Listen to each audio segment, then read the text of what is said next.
என்பது ஒவ்வொரு குடும்பத்திற்கும் மகிழ்ச்சியான தருணமாக இருந்தாலும் பொருளாதார ரீதியாக பின்தங்கிய குடும்பங்களுக்கு அது மிகப்பெரிய சவாலாகவே இருந்து வருகிறது.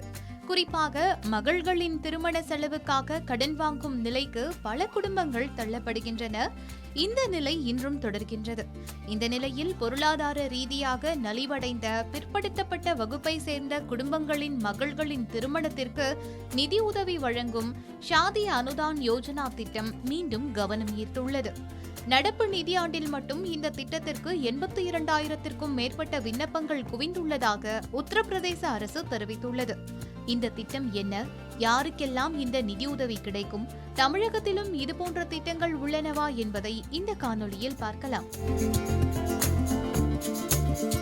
உத்தரப்பிரதேசத்தில் பொருளாதார ரீதியாக பின்தங்கிய குடும்பங்களில் உள்ள மகள்களின் திருமண செலவை குறைக்கும் நோக்கில் ஷாதி அனுதான் யோஜனா திட்டம் கடந்த சில ஆண்டுகளாக செயல்படுத்தப்பட்டு வருகின்றது. குறிப்பாக 2017ஆம் ஆண்டு யோகி ஆதித்யநாத் தலைமையிலான அரசு பொறுப்பேற்ற பிறகு இந்த திட்டத்தின் செயல்பாடு விரிவுபடுத்தப்பட்டதுடன் ஆன்லைன் விண்ணப்பம் மற்றும் நேரடி வங்கி பரிமாற்றம் நடைமுறைகளும் வலுப்படுத்தப்பட்டன. இந்த திட்டத்தின் கீழ் பொருளாதார ரீதியாக நலிவடைந்த ஓபிசி குடும்பங்களை சேர்ந்த தகுதியுள்ள ஒவ்வொரு பெண்ணின் திருமணத்திற்கும் 20,000 ரூபாய் நிதியுதவி வழங்கப்படுகின்றது. தகுதி சரிபார்க்கப்பட்ட பிறகு அந்த தொகை நேரடியாக பயனாளியின் வங்கிக் கணக்கில் செலுத்தப்படுகின்றது. 2026-27ஆம் நிதியாண்டில் இதுவரை 82,000க்கும் மேற்பட்ட விண்ணப்பங்கள் பெறப்பட்டுள்ள நிலையில் அவற்றில் தகுதியான 14,717 பெண்கள் ஏற்கனவே இந்த திட்டத்தின் மூலம் பயனடைந்துள்ளனர். இதற்காக மட்டுமே 29,43,00,000 பயனாளிகளின் வங்கிக் கணக்குகளுக்கு நேரடியாக மாற்றப்பட்டுள்ளதாக அதிகாரிகள் தெரிவித்துள்ளனர். மேலும் இந்த நிதியாண்டில் 1,05,000 பயனாளிகளை இந்த திட்டத்தின் கீழ் சேர்க்க மாநில அரசு இலக்கு நிர்ணயித்துள்ளது. இந்த திட்டத்தின் பயனை பெற குடும்பத்தின் ஆண்டு வருமானம் 1,00,000 ரூபாய்க்குள் இருக்க வேண்டும். திருமணத்தின் போது மணமகளுக்கு 18 வயதும் மணமகனுக்கு 21 வயதும் நிறைவடைந்திருக்க வேண்டும் என்பதும் கட்டாய நிபந்தனையாக அறிவிக்கப்பட்டுள்ளது.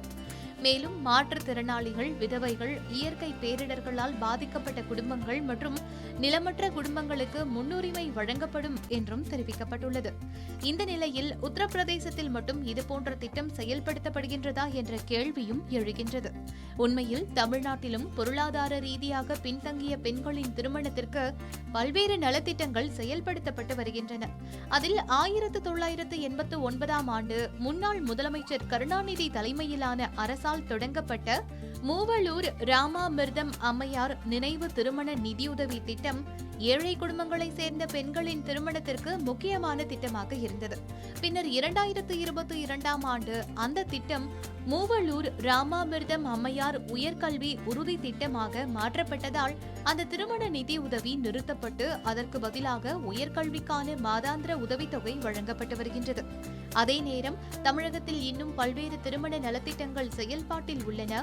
ஈவிஆர் மணியம்மையார் நினைவு ஏழை விதவையரின் மகள் திருமண உதவி திட்டம், அன்னை தெரேசா நினைவு ஆதரவற்ற பெண்கள் திருமண உதவி திட்டம், டாக்டர் தர்மாம்பாள் அம்மையார் விதவை மறுமண உதவி திட்டம், டாக்டர் முத்துலட்சுமி ரெட்டி நினைவு கலப்பு திருமண உதவி திட்டம் உள்ளிட்ட பல்வேறு திட்டங்கள் தற்போது சமூக நலத்துறை மூலம் செயல்படுத்தப்பட்டு வருகின்றன. இந்த திட்டங்கள் மூலம் கணவரை இழந்த பெண்களின் மகள்கள், ஆதரவற்ற பெண்கள், மறுமணம் செய்து கொள்பவர்கள், கலப்பு திருமணம் செய்து கொள்பவர்கள் ஆகியோருக்கு தகுதியின் அடிப்படையில் நிதியுதவியும் பிற சலுகைகளும் வழங்கப்பட்டு வருகின்றன.